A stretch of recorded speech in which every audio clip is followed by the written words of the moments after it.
Another day, another luto. Luto lang tayo ng ketchup fried rice.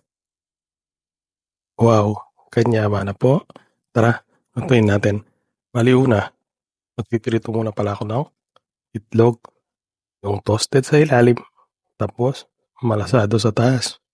Napakasarap naman. Wow. Gawin na natin yung fried rice. Una, pipirituin ko muna yung spam. Tapos, set aside. Lalagay na natin yung bawang. Lagyan na rin natin yung dahon ng sibuyas. Tapos, gisa-gisa. Napakabuo nito, promise. Lagay na rin yung mixed veggies.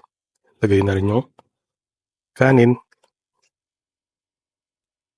Tapos, lagyan ng chicken powder. Yan ang magpapasarap dyan. Tapos, isangag na natin. Napakabuo nito, promise.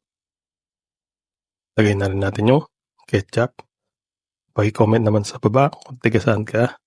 Para alam ko kung saan nakaabot yung video ko na to. Habang sinasangag ko to, napakabango.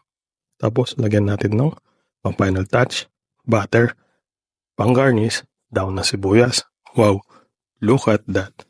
Follow for more.